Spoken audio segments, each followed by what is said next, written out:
Hello! Ito pong muli si Nanet ng Net Cooking. Ngayong araw na ito ay magluluto po tayo ng pininyahang manok. At ito po ang ating mga kakailanganin. So nag-prepare po ako dito ng 1 whole chicken. Less than 1 kilo ito. So mga 800 grams siya. Then syempre meron tayong pineapple sa lata. So, sliced pineapple siya. Kaya lang hihiwain ko pa siya ng for 3. Siguro ang gagawin kong paghiwa-hiwa dito.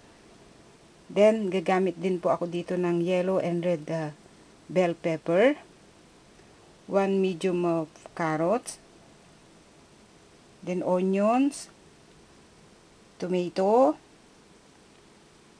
Ground black pepper and salt. Bay leaves and soup stock, fish sauce or patis, then minced garlic.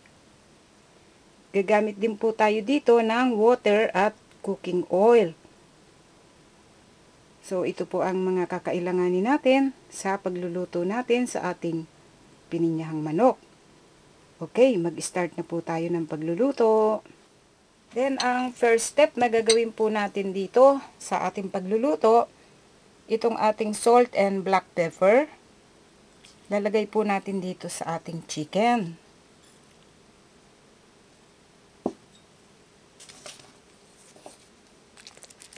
Then, i-mix natin.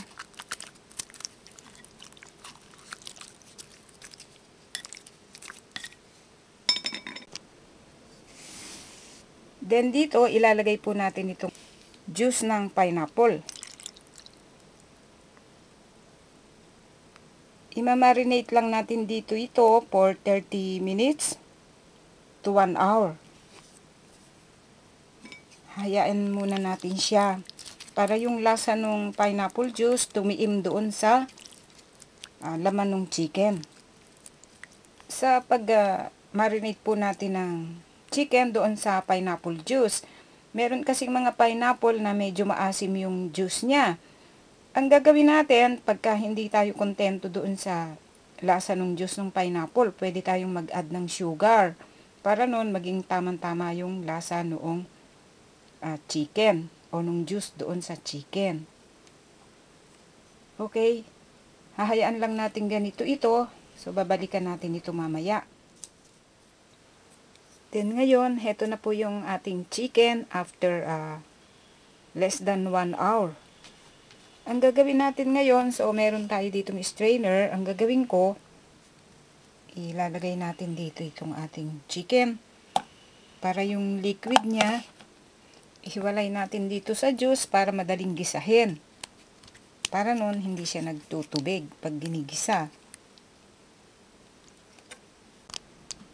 Okay, heto na po yung chicken natin after na na-separate natin dun sa juice.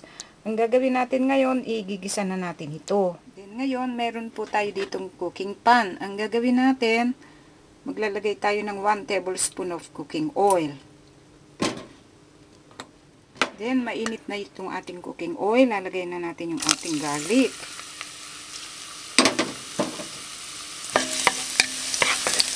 Pag medyo brown na ito, ilalagay na natin yung ating onion. Then, okay na to. Lagay na po natin yung onion.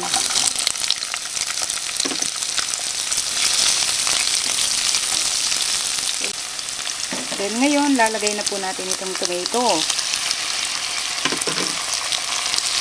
Then, dilutuin lang natin itong tomato hanggang sa malangkas siya. At isusunod natin yung chicken. Then, okay na po itong ating tomatoes. Kaya ang gagawin natin, ilalagay na po natin itong ating chicken.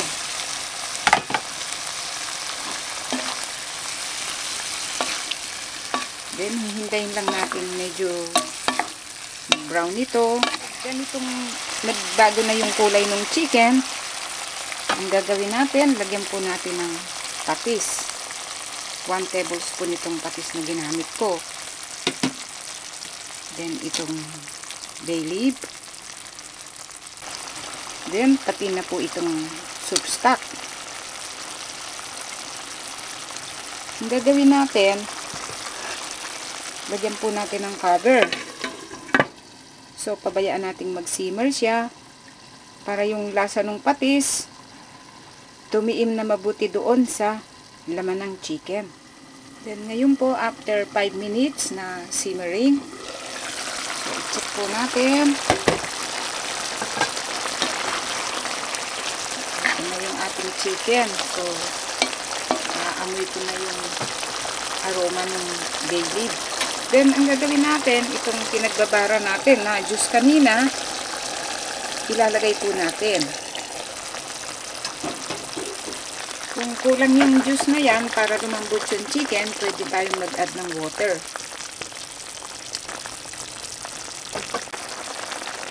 Then ngayon, lalagyan po natin ulit ng cover.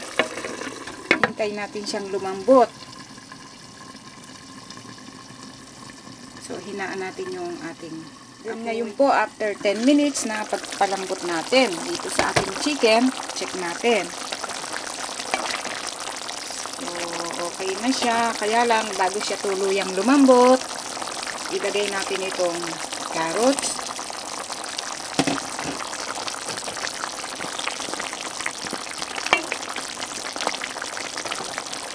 Then lagyan po ulit natin ng cover at hayaan naman natin na lumambot naman yung carrot. Then after 5 minutes na pagkakalagay po natin doon sa ating carrots, check natin.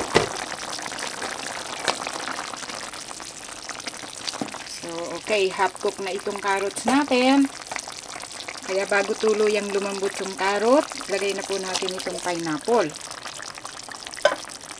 Hindi ko ito inilalagay yung pineapple sa una kasi masyado siyang lalambot.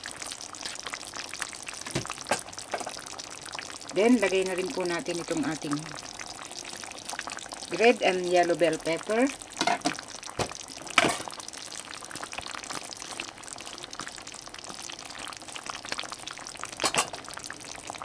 Lagyan po natin ito ng cover ulit at hayaan natin mag-simmer for a few minutes pa.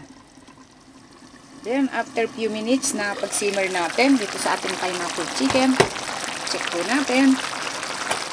Then, palagay ko, okay na to. Turn off na po natin ang heat at pwede na natin itong i-serve at kainin. Okay.